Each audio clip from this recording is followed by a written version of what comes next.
So ang ating po ngayong pagsasalu-saluhan ay ang mensahe tungkol sa pagbabagong buhay kay Kristo. Amen? Meron ba mga binago sa atin dito? Amen. Marami. Meron na ba? Amen. Amen. Tanungin mo yung katabi mo, binago ka na ba? Bro, binago ka na ba, bro? Amen. At ang tanong, isa pa, ito, nagbago ka na ba? Amen. Oh. Ako ba? Ano ba nabago sa atin? Amen. Nabago ang pananamit, ang gupit, Yun. nabago ang forma. Ano ba ang nabago na sa atin? Meron na ba? Gusto ko pa lang munang ipakilala sa inyo yung aking mga bayaw. Kakapatid po ng aking wife. Si Jonathan at saka si Jason.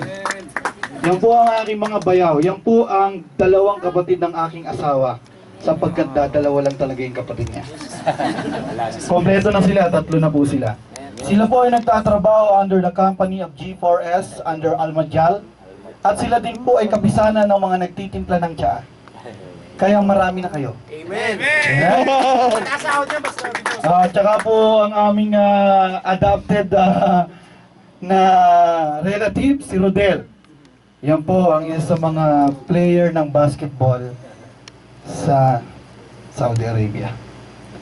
At syempre, ang mga magagandang lalaki pa ron, si Kuya Fred, si Kuya Jess, at si Kuya Paul. Yan. Amen? Praise God! Nandito tayo ngayon sa usaping tungkol sa pagbabago. Marami kasi ang nagpupunta sa simbahan, pero hindi nagagawang tanungin ang sarili kung bakit sila pupunta ng simbahan. Naranasan nyo na po bang tanungin ang sarili ninyo? Bakit ba ako pupunta sa church? Of course, the same answer, because I want to worship God, I want to have fellowship with the brethren, no? Laging ganon. Wala bang iba? Alam niyo po ang simbahan kinreate ng Lord to feed us and to make us a new creation. Hindi ito yung simbahan na kung saan kailangan kang gawing baby. Tabik-tabik, mali yan, mali. Yung bang mga malalambing na panahon? Hindi. Ang simbahan po ay nilikha ng Diyos para makarinig tayo ng iba't ibang klase ng pangangailangan natin. Iba't ibang klase ng putahe. Iba't ibang klase ng words na kung saan ay aangkop sa pangangailangang pagbabago. Marami nang nagbago sa atin, no? Nagbago ng pangalan sa Facebook. Para hindi makita. Nagbago ng status, ha? Dati ay engaged, obligated, naging single. Dati ay married, naging split, divorce, and available. Ang daming nagaganap. Subalit ang tinuturo sa atin ng Biblia ay sabi dito, kayo ay tumulad sa Diyos gaya ng mga anak na minamahal.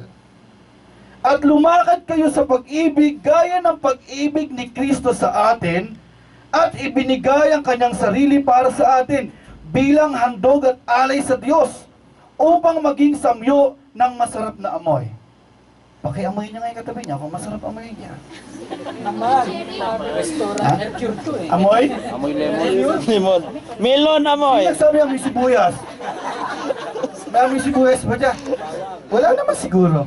Baka luya yan. Ano? Kailangan pala tayong maging isang mabangong samyo. Sa mga katrabaho natin, gaano tayo kabango? O malayo ka pala, anino pala yung nakita? Ay, nako! Ayun na naman yan! My goodness naman! Ang aga-aga siya pa una kong makikita! Ganun ba reaction ng mga kasama natin sa trabaho? Ganun po ba? Paano ba reaction? Hindi ba yung pag anino pa lang yung nakita? Uy, siya na yun, no? Yes! Sign of hope! No? Sign of hope! Pag-asa yan yung tao na yan eh, kasi yung lumalabas sa bibig niya, puro encouragement. Yung lumalabas sa bibig niya, puro pag-asa. Balikan po natin ang tragedy ng Yolanda. Before Yolanda's tragedy, God sent a messenger para i-prepare yung tao. Yung mga tao, kabilang ka doon, kabilang ako doon. Para i-prepare tayong lahat. Amen.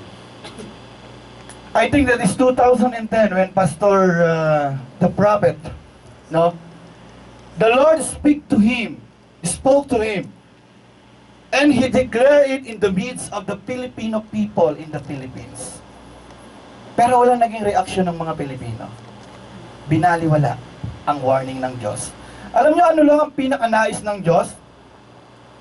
When you return to me and repent to your sins, nothing by any means will gonna hurt you.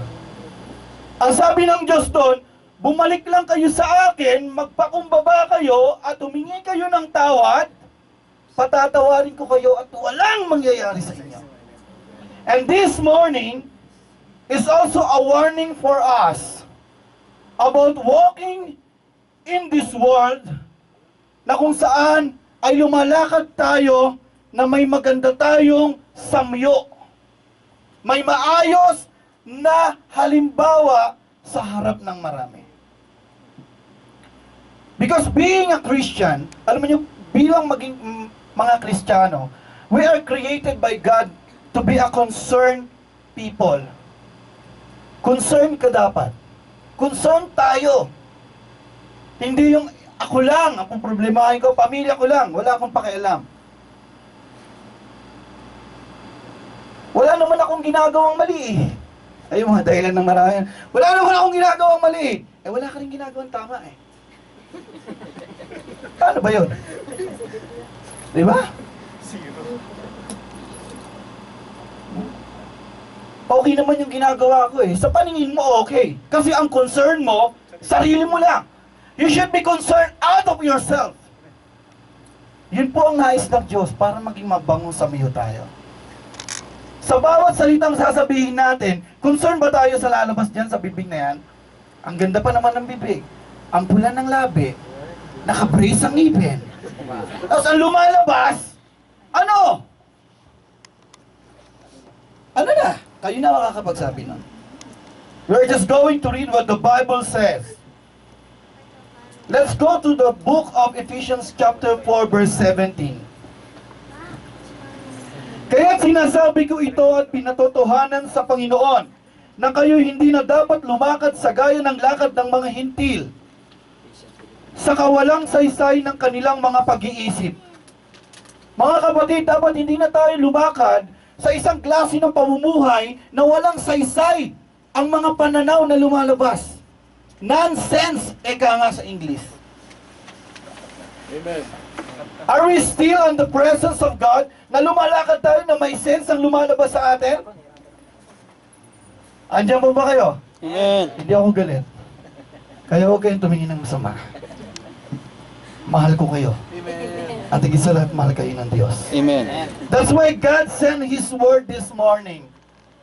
For us to become a new creation of God. Alam niyo po, buhat nung ako'y binago ng Lord, hindi na ako natakot magsalita kung anong sinasabi ng Diyos.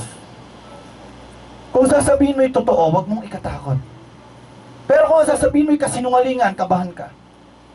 Kaya po ako sa aking in-laws, sa mga bayaw ko, maging sa mga biyanan ko, I am not afraid to tell what is truth. Lalo tigit sa pamilya ko, sa nanay ko at mga kapatid ko. Wala dapat tayong ikatakot. Sapagkat dapat magkaroon tayo ng isang pag-iisip na merong sense. Eka nga'y may dunong, may husay, may alam. Hindi na natin kailangan manatili sa isang kahon na kung saan doon tayo pinanganak, doon na tayo mamamatay. There should be a changes. Sabihin mo sa katabi, may pagbabago dapat. Verse 18 ng chapter 4. Nagdilim ang kanilang mga pangunawa. Palibhasa ay naiwalay sa buhay ng Diyos. Dahil sa kanilang kamangmangan, dahil sa katigasan ng kanilang mga puso. sila'y naging manhid at ibinigay ang kanilang sarili sa kahalayan. Amen? Nakikita po natin to. Kapag naging matigas na ang ulo at ang puso ng isang tao, what I'm trying to say, ang kokote o pag-iisip at ang puso ng isang tao, ano?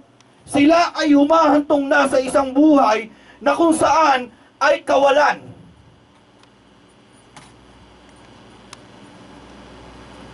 Sabi dito, dumarating sila sa kahalayan. Nagiging malisyoso na.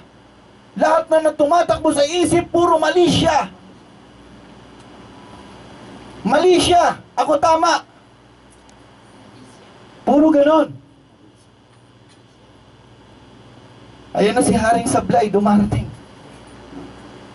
Puro pagpapaimbabaw, pagyayabang, ang nasa isipan. And God is here now in our midst and trying to catch our heart and give us again a one pure heart this morning. Kaya po mga kapatid, ang sabi ng Biblia, sila'y naging manhid at ibinigay ang kanilang sarili sa kahalayan, sakim sa paggawa ng bawat uri ng karumihan.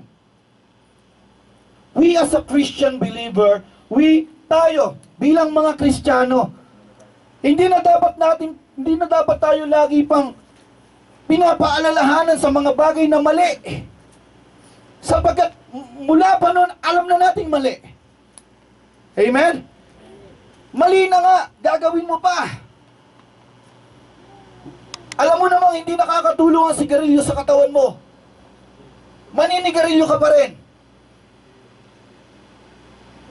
Alam mo namang hindi nakakatulong ang mga bagay na mali. Gagawin pa rin natin. Bakit? Bakit? Kasi matitigas ang ulo at matigas ang puso. Sapagkat ayaw magsilakad sa lakad na kung saan ay nais ni Kristo sa ating buhay. Ngunit hindi sa gayong paraan ninyo natututunan si Kristo. Ito yung pangaral sa atin. Hindi ganun ang tinuturo ng simbahan sa atin. Hindi tayo tinuturuan ng simbahan, ng pastor, ng mga leader ng simbahan na lumakad sa mga bagay na hindi nais ng Diyos. Hindi tayo, narinig nyo na ba si pastor na sige, sige, pag nagsigarilyo ka doon, huwag dito. Pag gumawa ka ng kalokohan, huwag naman yung nasa harap ko, okay lang pag nasa tagiliran. Ha? May mga ganun ba tayong turo na narinig sa mga pastor? Pero hindi, kasi ang sabi ng Biblia, ngunit hindi gayong paraan ninyo natututunan si Kristo. Hindi sa ganoong paraan dapat natin natututunan si Kristo. Dapat sa paraan kung saan may pagbabago sa buhay. And it's so sad what happened to Leyte. Dahil ayaw nila ng pagbabago, at pagpapala, nagmatigas ang kanilang puso at isipan. And God allows situation to happen to awaken us. Amen. Sapagkat marami ang natutulog. Gaano tayo katagal sa harap ng computer? Sa Facebook? 24 hours? Ha? 24/7? Nasa trabaho na kasi high-tech na ngayon Cellphone na gamit. Uy, meron siyang likes. Uy! He's so sweet! Lagi niyang nila-likes kahit pangit ako doon. No? Ephesians chapter 5 verse 1 and 20. Hindi masama ang Facebook. Hindi masama yan. Ang masama din yung paggamit natin. Amen. Ngayon, ay gamit natin. Sa mga may asawa, Magagamit. may Facebook kayo? Men. Ilan ang account? Isa lang. Dapat. Kami pong mag-asawa, isa lang account namin. Dapat lang. Sa mag-aasawa, I always suggest, gawin yung transparent ang inyong mga personal na bagay. Sapagkat kayo ay iisa na. Wala na dapat lihim. Amen? Amen. May naglilihiman pa ba sa mag-aasawa? Amen. Ha? May umemen. Meron ba? Panahon na para hindi kayo magliman sa isa't isa. Amen. Tama. Tanggalin na ang maskara ng kasinungalingan. Sapagkat ang paglilihim Chapter 5. ay kapatid na buo ng Verse kasinungalingan. 1 and 20. 4 verse 21. Kung tunay na siya'y inyong narinig at tinuruan sa Kanya, kung paano ang katotohanan ay na kay Jesus, alisin ninyo ang dating paraan ng inyong pamumuhay. Amen? Yun yung pagbabago. Kung dati, kung makatawa ka, labas yung 24 na panguya mo, Aray. no? Sakit naman. Dapat ngayon, may pagbabago. Amen. Kasi isa kang salamin eh. Ay, ganyan ba yung mga umati sa simbahan na yan? Kung makahalak ka kay kababaeng tao, daig pa yung kalabaw dun sa probinsya. Wala man lang ka. Wala bang natututunan dyan sa simbahan tungkol sa good and moral? Eh, elementary pa lang, tinuturo na yan ah. Na kailangan maging magandang halimbawa. Eh bakit ganun magsikain yung mga tao na yun? Kain pa yun? Aray na naman. Pasok na naman. Alam nyo, pag nakakarinig tayo ng something that will hurt us, wag lang puro react, kailangan action. May pagbabago. Amen. Amen? Sino ba naman yung mga nagkukwentuhan na yun? Magkakadikit naman kung magsigawan. Bingi kaya sila? Minsan tayo pa ipagpipray nung nasa labas, eh, Lord, huwag sana silang maingay. Natutulog na kami. Grabe, ano? Sabi kasi ng Biblia, no? Alisin ninyo ang dating paraan ng inyong pamumuhay. The way of our life before, na hindi maganda, let us change it. Those negative characters, attitudes, and ways that we have before, let's change it into the ways of Christ. Amen. Baguhin natin ito sa daan na gusto na daan na kung saan si Kristo ang nakikita sa atin. Ayan yung mga Christian, tignan mo sila, nagpipray. Eh bakit yung kakilala ko doon? Nung kumain, nung nagdigay, doon nag-amen. Kalimutan. Hindi ko nakitang nag-pray yun, pero nung nagdigay, nag-amen. Kapangit na bisyo yung gano'n. No, hindi man lang nag-excuse me. Nakuha natin? Amen, amen. Bakit gano'n yung si Brad pag dumigay, parang umuunga na kalabaw? Simple lang, nakakatawa, simple lang. No? Maliliit na klase ng parte ng ating pagkatao, pero hindi natin kayang baguhin. Simple lang. How much more yung malalaking sitwasyon na sa buhay natin? Simple. No? Nakakatawa siya. Nakakatawa. Pero naranasan na ba natin minsan sabihin, parang hindi maganda yung ginagawa ko. Parang pangit. Pangit pakinggan, pangit tignan. No? Dati, ang gupit mo, laging clean cut. Ano? Clean na clean. Eh, nung naging Christian ka, may hazard na. No? Ganun ba yung mga uma-attend doon sa simbahan na yun? Pag na-attend doon, nagbabago ng gupit. No? In simple way of our life, nakikita tayo ng mundo, nakikita tayo ng paligid. Kasi ang tinitignan sa atin ng paligid, kung paano tayo mamuhay. Amen. Correct. Ay, kilala ko yan, umatin doon sa simbahan niya, kaya ganyan siya magsalita. Napakahinahon. Ay, kilala ko yung tao na yan. Umati sa simbahan na doon niya, kaya tignan mo, napakaayos niya tignan. Yung gupit niya, bagay sa kanya. No? Pag gumiti siya, kumikinang yung ngipin. No? Sa puti, sa ganda, sa ayos.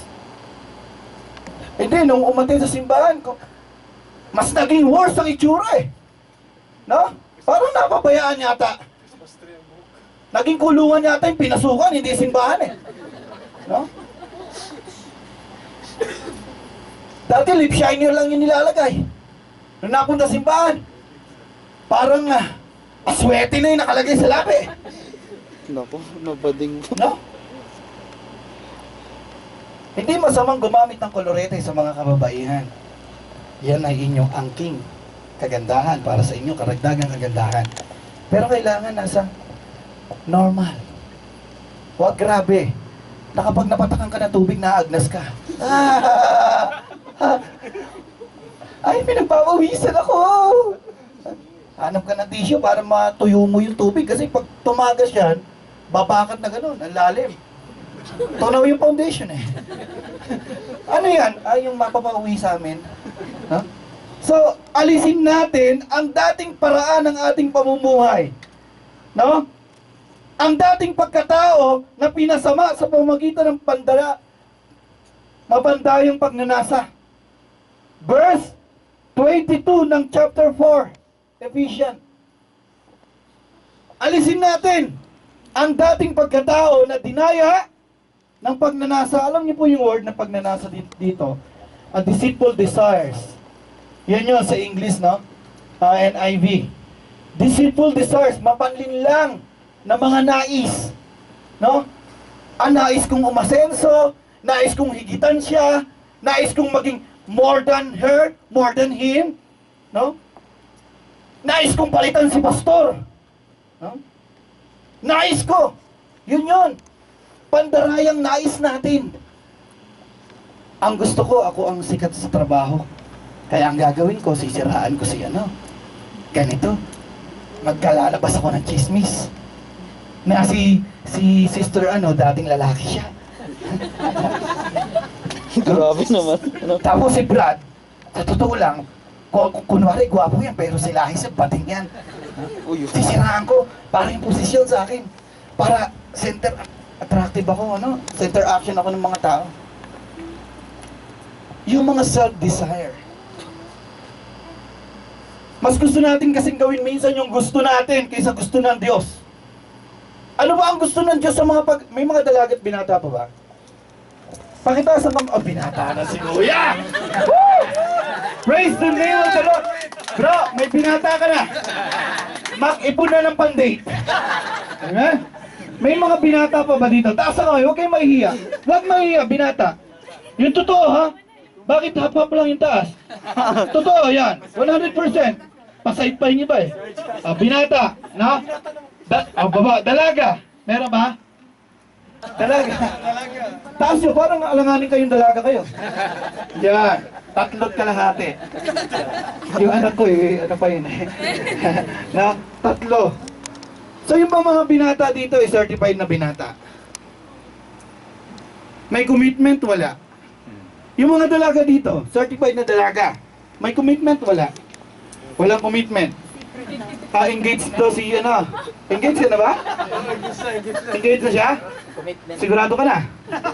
Oh, yeah. Make it sure. Make it sure. Make it sure. Amen, amen. Okay. Sa mga binata, when you are looking forward sa makakabiyak ng inyong buhay, you should have na tinatawag nating batayan. First and foremost, kailangan itong babaeng nanaisin nyo, mas mahal niya ang Diyos kaysa sa'yo. Amen. Sapagkat pag mahal niya ang Diyos kaysa sa'yo, kahit saan mo iwan yan, mananatiling mahal niya ng Diyos. At katatakutan niyang gumawa ng mga bagay na ikasisira ninyong dalawa. Nakuha natin? Amen. Pangalawang punto, handa siyang maglingkod sa Diyos. At pangalawa ka lang na paglilingkuran niya. Nakuha natin? Amen. Amen? Glory Sa to mga God. babae naman, kayong mga babaihang dalaga, ang first and foremost ninyong category o kailangan na hahanapin niya sa isang lalaki ay higit niyang mahal ang Diyos kaysa sa sarili niyang ambisyon. Kasi madali lang magsabi sa mga boys, alam mo bang ginising mo yung tutulog ko puso. Ay, yung mga ganyan. Siyempre, ikaw naman ang babae, no? Ikaw naman ang babae. Piling mo, ang haba na ng buhok mo. Ay, talaga. Dami siya. Di Hindi mo na alam yung gagawin mo sa kilig eh. Ha? Hindi ganon. Ikaw dapat ang mas may authority pagdating sa may nanliligaw sa'yo bilang babae. Dapat ikaw ang authoritative pagdating sa bagay na yun. Bakit mo ako nagustuhan? Kasi hindi ko masabi. Bakit mo nga ako nagustuhan? Because yung yung pilik mata mo sa kanan mahaba, sa kaliwa maiksi. Hindi pantay, I like it. Pag mga ganong kategorya ng pambubola ang sasabihin ng lalaki sa'yo, no? Post ka muna and pray. Lord, ito bang lalaki na to na kilala ko buhat sa pagkabata, pareho kami sinilang, magkadikit nga kami nun sa sa ospital eh. Hospital pa. Ano ba dapat ang gawin ko, Lord? Kasi ako ang babae, ako ang pakakasalan. What should I need to do, Lord? Ganon dapat kayong mga babae. Nagtatanong kayo kay Lord. And then you will open your Bible. Read about love. Saan mo matatagpuan yung about love? Galatians. Galatians 2:20 Ha? 23. Galatians 5:22. Amen. That's the fruit. of the Holy 1 Spirit. Corinthians chapter 13, it says, love is. What is love? Ang pag-ibig ay hindi, hindi mayabang, hindi malaswa, hindi malisya. Eh kapag ang usapan nyo lang palagi, your lips so red. No? Puro ganun. Alam mo yun, you're so like a Coke in can. No? Kung ang usapan ninyo ay puro ganon, alam mo, I miss you. Normal na ma-miss nyo ang isa't isa eh. Automatic dapat alam nyo nang nami-miss nyo ang isa't isa. Pero magandang usapan pag nagliligawan, how's your prayer life? Pinagpipray mo ba yung sa ating dalawa? Nasaan ka na ngayon sa bahagdan ng prayer mo sa ating dalawa? Amen. Praise God. How's your heart serving God? Paano yung paglilingkod mo sa Lord ngayon? Sasabihin ng lalaki, medyo nang lalambot ako, be. Pwede mo bang pag-pray ako? Kasi ako ng isang problema doon sa work ko eh. Okay, let's pray. Simple, di ba? Simple. Pero kung laging sinasabi sa'yo, okay tayo sa kudo. Available ka ba bukas? Sa Boracay tayo. Sarado ngayon. Tinawagan ko nga eh, sarado eh.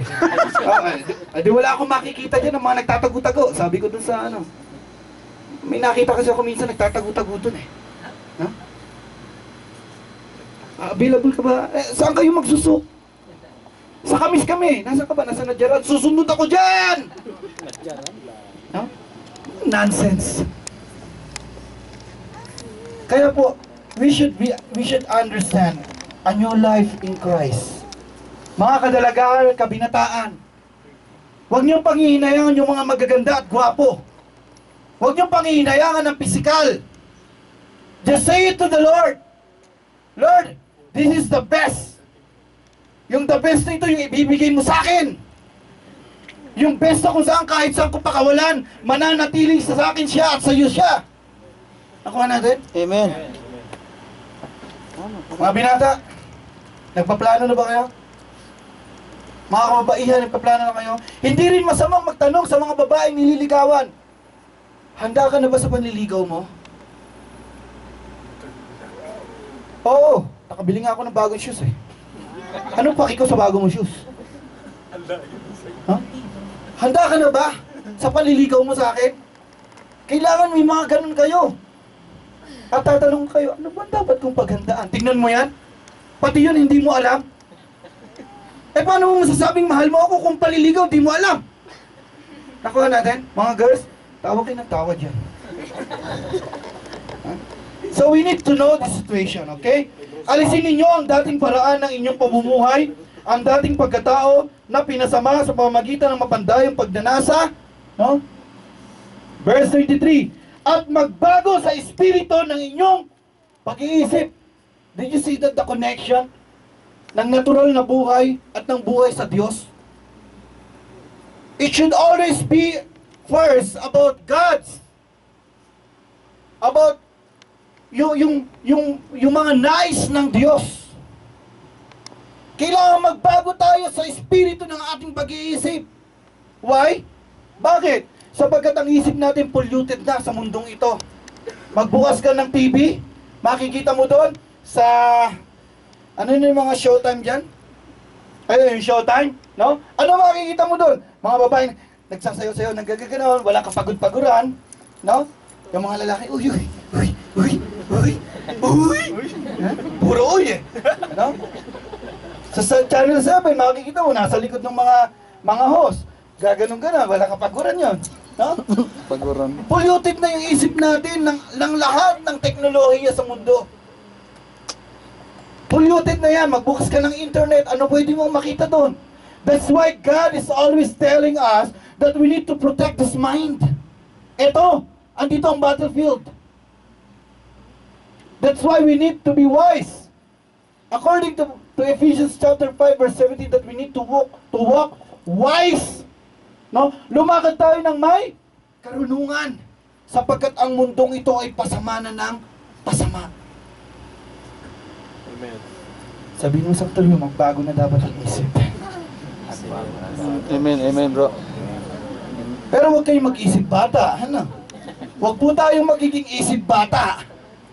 Magbago tayo ng pananaw, magbago tayo ng mga plano, na plano na kung saan ay Diyos ang nauuna at ang Diyos ang maluluwalhati sa plano na to. Amen. Magbago sa espiritu ng inyong pag-iisip.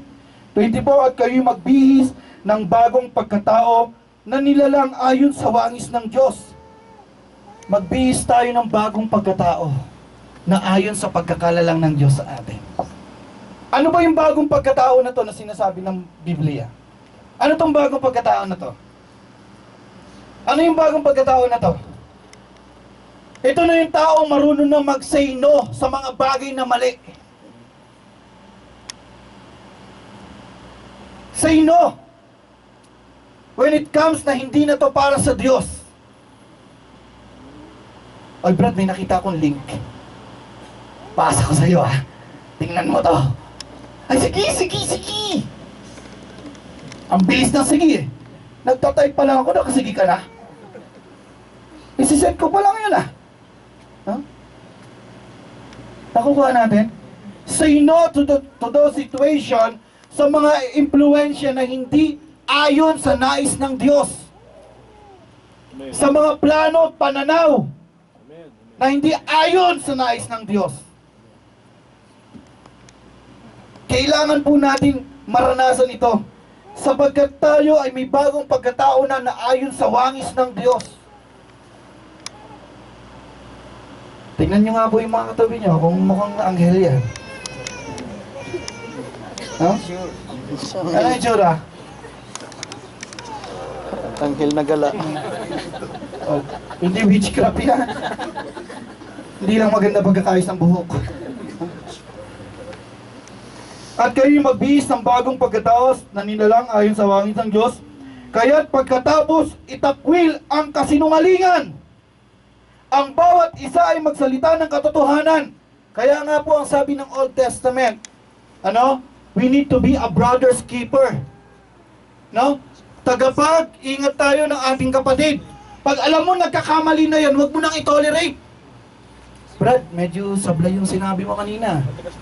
Narinig ko na kapag mura ka. No? Brad, mukhang mali na yung ginagawa mo, Brad. Hindi tama yan. Hindi tama yan na may asawa ka, iba yung tinatawagan mo.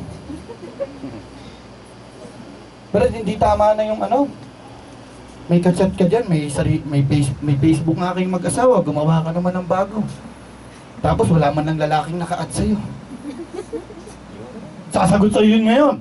Eh Brad, magtaka ka kung puro lalaki ah. Eh mga palusot yan eh. Ano? Pero mali pa rin. Mali pa rin. Huwag na tayong itakwil na natin ang kasinungalingan. Ang bawat isa ay magsalita ng katotohanan sa kanyang kapwa, sapagkat tayo ay mga bahagi ng isa't isa. Ibig sabihin, ako, bahagi ninyo ako, at ikaw, bahagi ko kayo. Ibig sabihin, pag nakita kita na mali ang ginagawa mo, asahan mo, sisitahin kita. Sabihin mo sa katabi mo, mag-ingat ka. Mag-ingat ka, bro. Oh, amen, amen. Huwag kang magpapakita ng mali at sisitahin kita. Hindi masama na sabihan mo in a proper way. Okay? Proper way tayo. Diplomasya ba ng pakikipag-usap? No? Nakita mo kunwari, talaga to si Brad, Brad eh! Ha? Sinapak mo kagad, pinagsutukan lang kayo. No? Ito talaga si sis. Lagas ang buhok. Sinabunutan eh. No? Hindi ganon. Be wise. No? No? Para hindi masaktan. Pero ang sabi ng Biblia, often rebuke is better than secret love. But it is a wise word, no?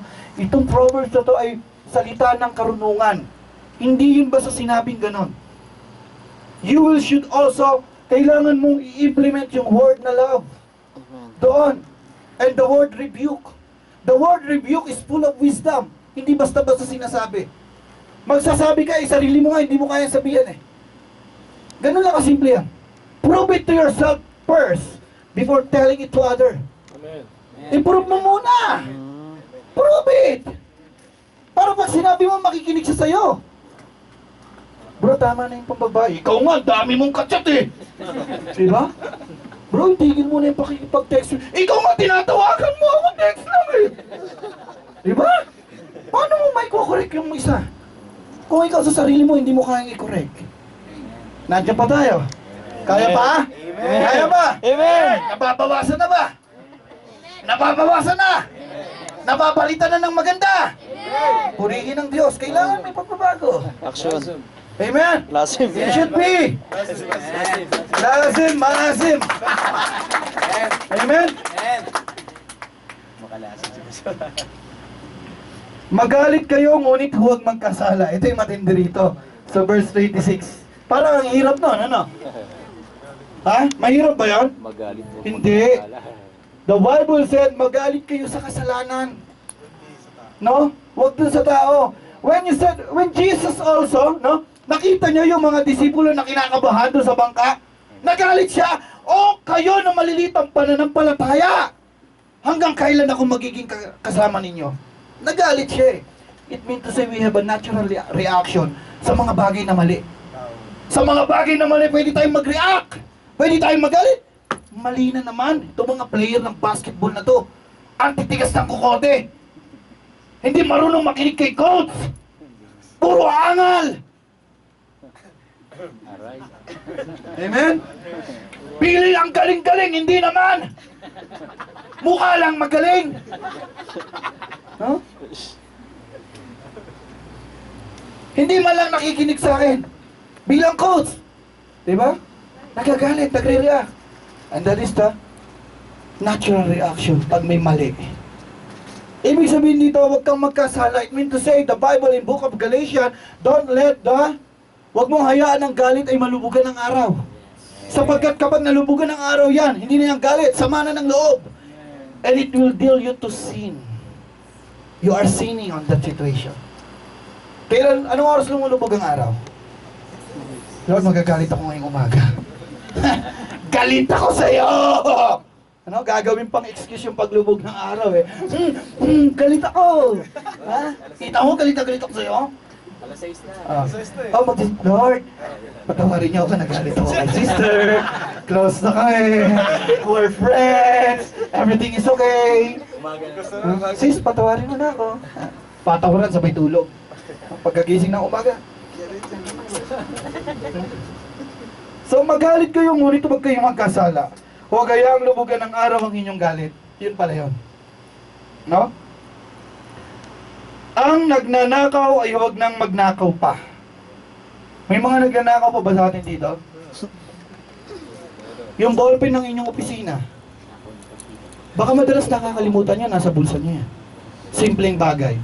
Pag uwi sa bahay, ay, yung ballpen nadala ko, babalik ko na lang bukas. Isa. Pagpasok, nakalimutan na sa... Pag uwi, may dapit-bit na naman, ay, nakalimutan ko ulit. Naka-isang box. Pwede. Babalik ko pa ba? Parang kailangan ng mga pamangkin ko to dun, Ay, sama ko na lang sa bagahe. Simple lang. Nakakatuwa. Pero hindi natin nawamalayan sa maliit na bagay nakakapagnakaw tayo. Sa oras ng trabaho. Sa oras ng trabaho. Yung mga mahilig pumetics. Pagpapaalam ko naman si boss, mag-CR lang ako sandali. Yung tatimingan ba yung bago magsala? 45 minutes before sala, mag-CR yan. Uy, 20 minutes na lang. Sala na. Hinihintay yung oras na talagang legal na yung pagpapahinga. Pero may 45 minutes na ninakaw sa trabaho. Sa atin na mga nagtatrabaho, ilang minuto ang ninanakaw natin sa kumpanya? Late lang naman ang sahod ko Yung trabaho ko, sakto lang doon sa ginagawa ko. Oo nga, nandun na tayo. Pumirma ka dyan Pumirma ka dyan Sundin mo kung ano yung dapat. Simpleng bagay ng pagnanakaw, nagagawa pa rin natin. Clear tayo dito? Amen. Gagawin pa ba natin magnakaw ng oras sa trabaho? Gagawin pa ba natin? No? Magsabi tayo ng isang strong no. Gagawin pa ba natin magnakaw ng oras sa trabaho? No! Amen! Kailangan magsimula na ngayon Pag hindi natin sinabi yan, walang magiging kaganapan. Because the Bible says there is power in our tongue. That's why we need to declare it. Hindi ko nagagawin to ngayon, bukas na lang. Ay, Yun ang dahilan minsan Ayaw magbago. Ayaw magbago. Kundi magtrabaho at gumawa siya sa pamamagitan ng kanyang sariling mga kamay at mabuting bagay upang siya'y may maibahagi sa mga nangangailangan. Ano bang masamang salita ay hindi dapat tumabas sa inyong bibig? Sa English, verse 29. Verse 29 mga bro. Do not let any unwholesome talk come out of your mouths. No? Yung hindi mo ang gandang salita sa bibig. Minsan doon sa Pilipinas, merong nasa worship team. Alam niyo po, napakahalaga kasi sa akin ng worship team. Napakahalaga. Sila yung tinatawag kong Levites inside the church. may libita. Sila yung mga ginagamit sa mga banal na paghahandog sa Diyos. Sila yung mga high priest na tinatawag. For me. Kaya po, hindi ko inaalaw na ang worship team ay magkaroon sila ng ganitong klase ng bunganga. Mga nagsasalita, no? Nang hindi magaganda. You use your mouth to praise God, and after a sudden, you are using it to praise the evil. Who are you? Sino ka? Niloloko mo yung sarili mo? Huh? Kakanta-kanta ka, special song ka pa. Ang Diyos ay mabuti, ang Diyos ay mabuti sa akin. Mahal niya ako, mahal ko rin siya. No? Pakanta-kanta ka ba? Ayun na sa atin, magsasalita ka ng nakakaalis ng kabanalan ng Diyos. And this word is speaking to us now generally. Yun po ay sa Pilipinas yun. Sa worship team namin sa Pilipinas. Alam niyo po, nag-pioneer ako ng church sa Palawan kasi. Sa Panlaytan, sa Coron, sa Busuanga, Palawan. And God reached those people in that place. Nandun ako sa isang isla na kung saan 4 na oras ang biyahe ng dagat bago ka makakita ng panibagong kalsada ng lupa. Doon ako sa gitna ng isla. May kasama akong 5,000 tao doon. At 6 kaming simbahan doon na born again Christian. at may iba pang mga simbahan. And it started to, nagkaroon kami ng evaluation sa bawat isa sa amin about the words coming out of our mouth. Ito ba ay nakaka-bless o nakaka-curse? Ito ba ay pagpapala o sumpa?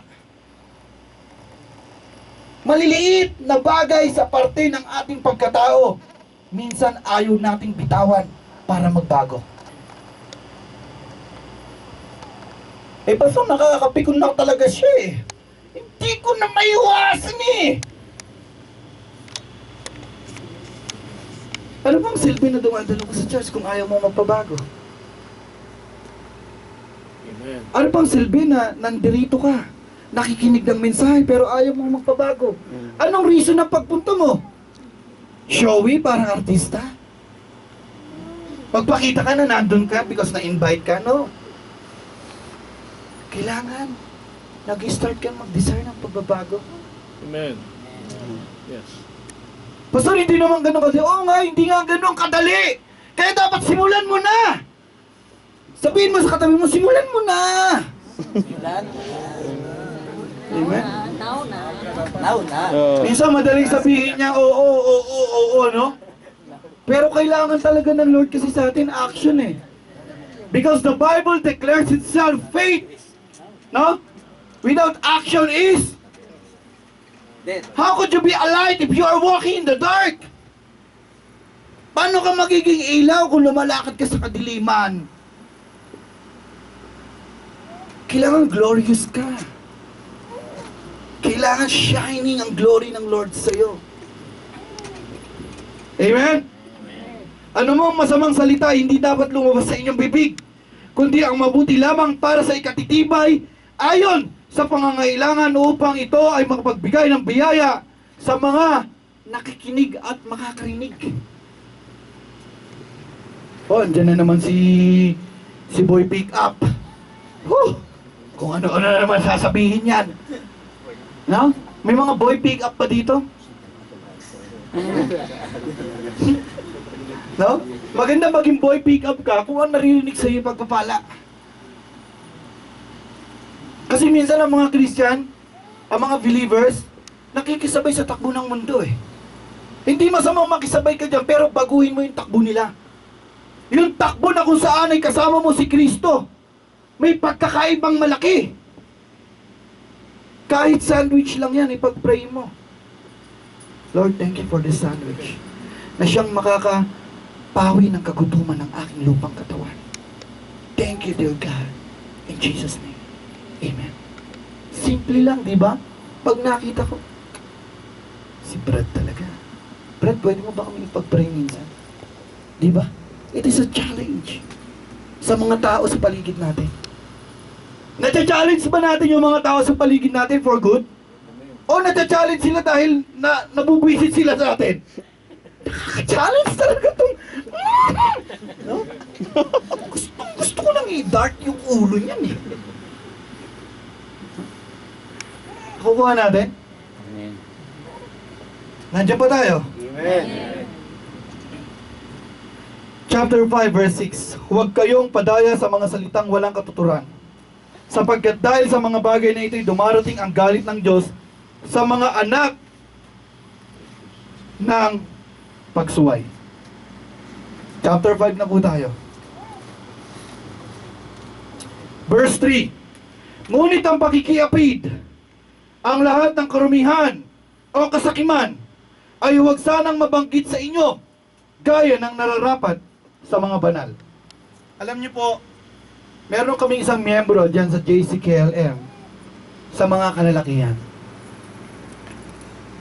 Nung unang offense, binigyan ko siya ng warning kasi may pamilya na to sa Pinas. Nanliligaw siya ng isang miyembro. I gave him a warning. Sabi ko, bro, ang warning ko hanggang 2 lang. Yung pangalawa, eviction na yon. No, eviction na yon. Okay? Ginawa pa uli. Pumangalawa. Kinausap ko. Bro, pumangalawa ka na. Sa palagay ko, hindi ka lumalago sa simbahan na to. It's time for you to look and seek for new church. Hindi ka nakarapat dapat dito. hindi ka na nakakatulog. Minsan kasi may mga simbahan na natatakot mawalan ng biyembro. Huwag po tayong matakot na mawalan ng biyembro ng mga pasaway, Amen. na mga hindi lumalago. Dahil yan makakasira sa simbahan. Pag may bago, ay, ganyan pala yan dito, ayoko na nga umaten. Nakuha ninyo? Yung logic? Eh, paano kung puro kayo dalisay dito kahit lilima lang? Ay, ang ano naman nila kay Lord dito kahit lilima sila. Super sila sa pag-ibig sa Diyos. Gusto ko nang sumama dito. Makapagsama pa nga ng isa. Nakuha natin yon. Nakikinig tayo ng DCAS. Amen. No? Nakikinig tayo, no? Diba?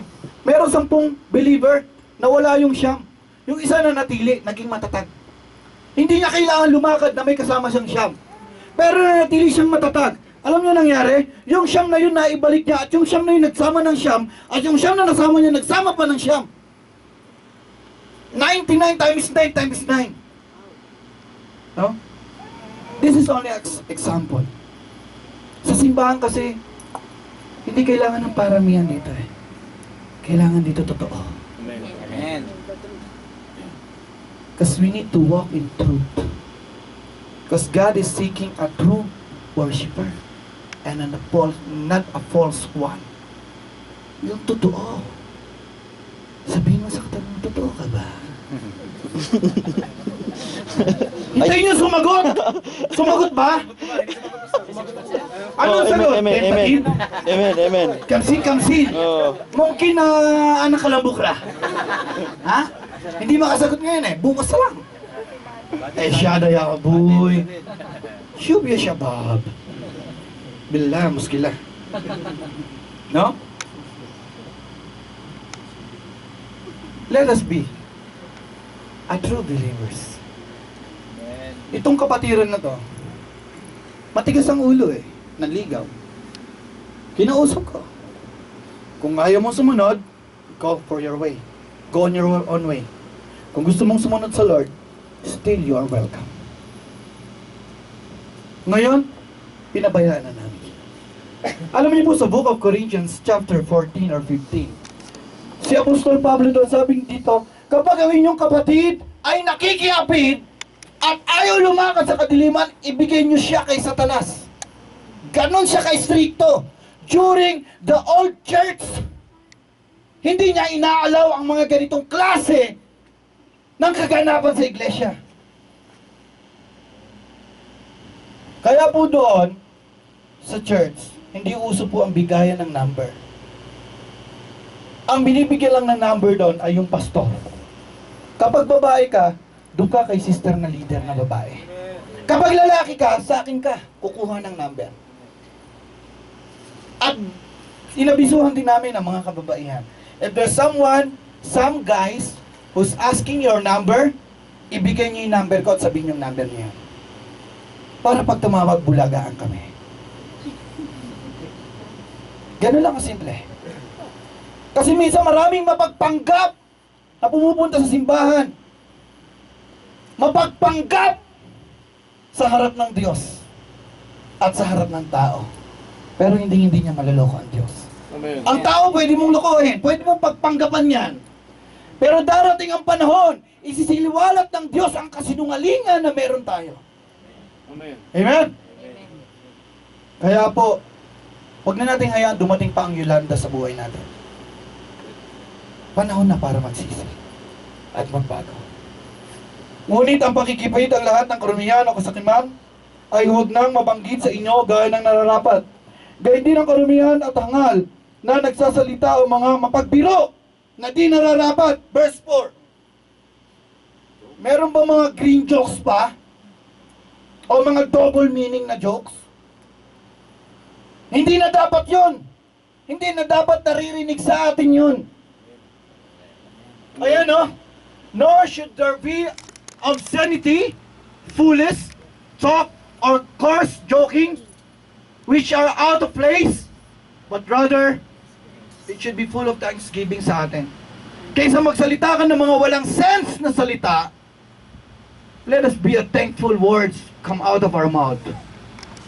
Yung mga nonsense, hindi naman mahaba yung buhok ni sister, sasabihin mong mahaba. Ang ganda ng buhok mo, shiny and long. Eh, short naman eh. Uy, si sister naman, uy, ang ganda naman ng polo mo. Hindi sis, naka-t-shirt ako. What I'm trying to say, kailangan yung mga wordings natin accurate. Accurate. May nilulugaran, may tama. Meron mo ba mapagbiro dito na walang kwentang biro? It's time for us. Amen. God is Meron. speaking to us morning to stop those kind of ways. Dahil ayaw niyang makaranas tayo ng Yolanda sa buhay. Ng hayan. Typhoon hayan. Huwag po nating hayaan yun. Nakita niyo kung gano'ng ka-disastrous? Gano'ng katindi. Walang grace. Walang mercy. It's all out. Huwag po nating hayaan mangyari sa buhay natin to. Huwag po nating hayaan. Ang sabi ng Biblia 5 verse 11, at huwag kayo makibahagi sa mga gawa ng kadiliman na walang ibubunga kundi inyong ilantad ang mga ito, sapagkat ang mga bagay na palihim nilang ginagawa ay kahiya-hiyang sabihin. Kaya ikaw kung may kapatid kang gumagawa ng mali, inform mo si pastor. Alam niyo po yung girls na tinry niyang ligawan, nagsumbong yon, nagsabi. Kasi concerned din siya sa kaluluwa nito eh. Ayaw niyang mapahamak eh. And if we are encountering on that on the behalf of our brothers and sisters, tell it to the pastors, to the leaders. Pastor, si Brad po eh, medyo hindi tama yung ginagawa. Pwede niyo po ba pakiusap? Kayo po ang makipag-usap. Kayo po ang makipag-usap. Sabihin sa'yo ni Pastor, Brad, hindi ko siya pwedeng kausapin eh. Kasama ko kasi siya doon eh. Yan ang mahirap to. No? Pero hindi. Brad, pwede mo ikaw na lang din. Kasi hindi mo lang ako nakita noon eh. Magkasama kami doon. Yan ang mahirap doon. Tas. No? We should be a light of this world. Maging maayos tayo. Amen. Magkaroon tayo ng bagong buhay kay Kristo. Hindi bagong buhay kay bro. Hindi bagong buhay kay sister. Sis, single naman ako eh. Kasi yung misis ko nasa Pinas. Ako andito. Single. May car ako. Car. Huh? Mahiya naman tayo. Mahiya tayo. Sapagkat anumang bagay na nakikita ay liwanag, kaya't sinasabi, gumising ka, ikaw na natutulog, at bumangon ka mula sa mga patay, at si Kristo ay magliliwanag sa iyo. Verse 19 to 20, at dito na tayo magtatapos.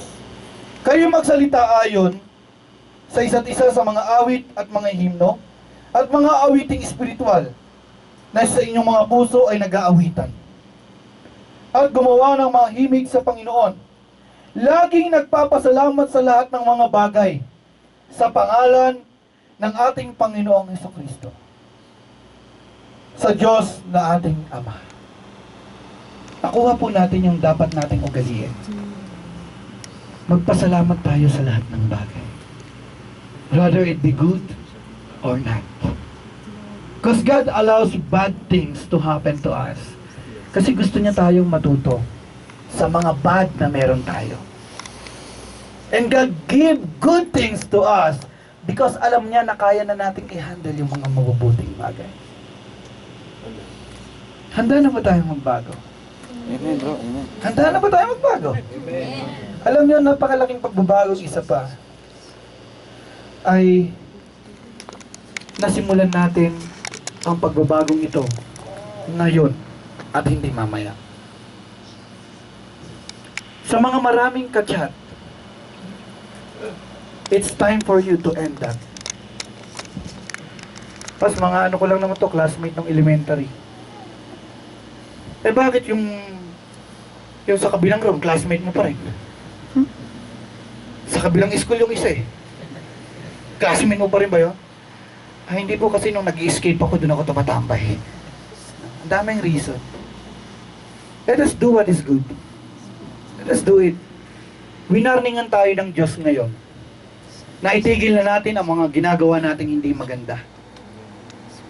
Sapagkat ayaw ng Diyos na dumating sa atin ang Yolanda or Hayan na pangyayari. A tragedy na kung saan na hindi mo nanaising buhay. Huwag nating hayaang dumating yan. Kung nagbabalak tayong sirain ang pamilya natin, stop it now. Kung nagbabalak tayo na gumawa ng hindi maganda, stop it now.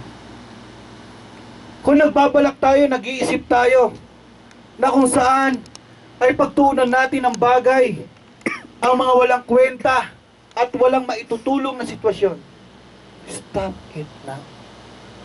Kung nagpaplano tayong pumasok sa isang relasyong hindi naman makakatulong at lalo tigit sa lahat ay makakasira sa atin, stop it now. Amen. Let us all stand. Amen, amen, amen. Stop it now.